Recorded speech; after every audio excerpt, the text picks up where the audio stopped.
चलिए आज का हमारा टॉपिक है प्रकाश का परावर्तन यानी कि रिफ्लेक्शन ऑफ लाइट। इस क्लास में हम जानेंगे कि प्रकाश का परावर्तन होता क्या है और साथ ही साथ ये भी जानेंगे कि प्रकाश का परावर्तन के कितने नियम हैं। इससे पहले आपको बता दें कि प्रकाश होता क्या है। तो प्रकाश एक प्रकार की ऊर्जा है जिसकी सहायता से हम कोई भी वस्तु को देख पाते हैं। जैसे कि अगर बात किया जाए, जैसे आप हमें देख पा रहे हैं, किसकी वजह से? प्रकाश की वजह से। अगर प्रकाश ना होता तो आप हमें देख पाते? नहीं देख पाते। तो हम प्रकाश की वजह से जो है आपको दिखाई दे रहे हैं, ये हमारा प्रकाश था। अब बात करते हैं प्रकाश का परावर्तन। तो परावर्तन का अर्थ होता है लौटना। परावर्तन का अर्थ होता है लौटना, यानी किसी वस्तु को टकरा कर वापस लौटना। अब इसमें हम क्या जानेंगे?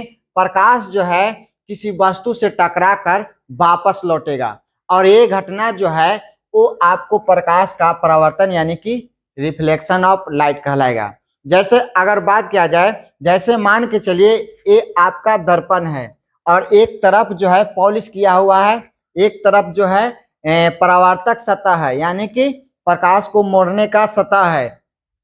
तो प्रकाश अगर यहाँ से आएगी और यहाँ से टकराने के बाद में वापस लौटेगी तो ये घटना जो है वो आपको प्रकाश का परावर्तन कहलाएगा। यानी कि प्रकाश किसी सतह से टकरा कर वापस लौटेगी तो घटना आपको क्या कहलाएगा?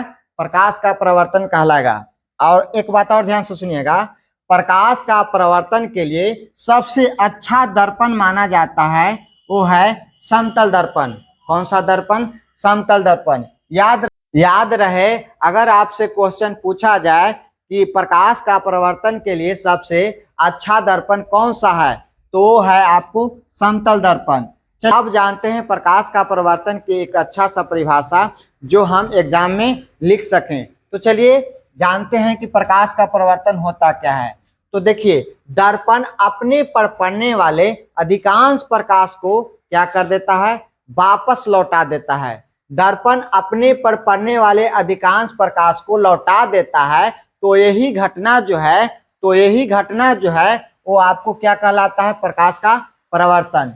दर्पण अपने पर पड़ने वाले अधिकांश प्रकाश को वापस लौटा देता है तो ये घटना क्या कहलाता है? प्रकाश का परावर्तन कहलाता है। प्रकाश का देखिए, जैसे कि अगर मान के चलिए कि ये हम आपको बताएं कि ये दर्पण है, इससे प्रकाश यहाँ पर आएगा फिर वापस लौटेगा तो ये घटना आपको क्या कहलाएगा? प्रकाश का परावर्तन कहलाएगा। जैसे कि अगर बात किया जाए, यहाँ से हम प्रकाश को क्या कर रहे हैं? गुजार रहे हैं, यानी कि प्रकाश यहाँ से आ रही है। आ रही किरण को हम आपतित किरण कहेंगे। ध्यान से सुनिएगा, आती किरण को हम आपतित किरण कहेंगे। आती किरण को आपतित किरण कहेंगे और आपतित किरण को हम आई द्वारा सूचित करते हैं, कैपिटल आई द्वारा सूचित करते हैं। और लौटती किरण को परावर्तित किरण कहेंगे, इसको हम आर द्वारा सूचित करते हैं। ध्यान रहे, आती किरण को आपतित किरण कहेंगे और लौटती किरण को परावर्तित किरण कहेंगे। और बीच में डाला गया लंब को हम अभिलंब बोलते हैं। बीच में डाला गया लंब को हम अभिलंब कहते हैं और इसे हम एन द्वारा सूचित करते हैं। इसे हम किसके द्वारा सूचित करते हैं? एन द्वारा सूचित करते हैं। जब प्रकाश आएगी उसे हम आपतित किरण कहेंगे और लौटेगी तो उसे हम परावर्तित किरण कहेंगे। अब बात करते हैं बीच में जो बन रहा है कोण, उसको हम क्या कहेंगे? बीच में यानी कि आती हुई किरण और अभिलंब के बीच जो कोण बनेगा उसे हम आपतन कोण कहेंगे।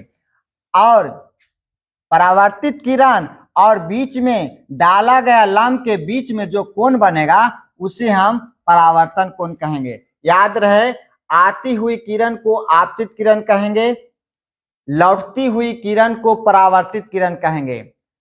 अभिलंब और आपतित किरण के बीच के कोण को आपतन कोण कहेंगे, इसे हम स्मॉल आई से सूचित करते हैं। और अभिलंब और परावर्तित किरण के बीच के कोण को हम परावर्तन कोण कहेंगे, इसे स्मॉल आर द्वारा सूचित करते हैं। चलिए अब हम जानते हैं कि प्रकाश का परावर्तन के कितने नियम हैं। तो प्रकाश का परावर्तन के दो नियम हैं। प्रथम नियम कहता है कि परावर्तन की घटना के दौरान आपतन कोण तथा परावर्तन कोण का मान वैल्यू सदैव हमेशा बराबर होती है।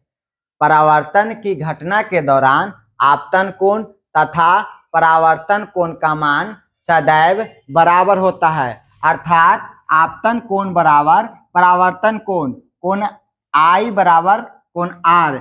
दूसरा नियम कहता है, यानी कि द्वितीय नियम कहता है कि परावर्तन की घटना में आपतित किरण, परावर्तित किरण तथा अभिलंब तीनों एक ही तल में होती है। चलिए फिगर से हम समझते हैं। यहाँ पर देखिए आपतित किरण आ रही है, आती किरण को हम आपतित किरण कहेंगे और लौटती किरण को परावर्तित किरण कहेंगे, और बीच में डाला गया लंब को हम अभिलंब कहेंगे। तो यहाँ पर देखिए आपतित किरण और अभिलंब के बीच जो कोण बन रहा है उसे हम आपतन कोण कहेंगे।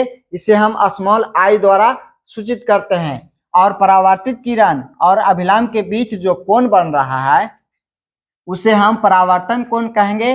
इसे हम स्मॉल r द्वारा सूचित करते हैं। तो ध्यान से सुनिएगा।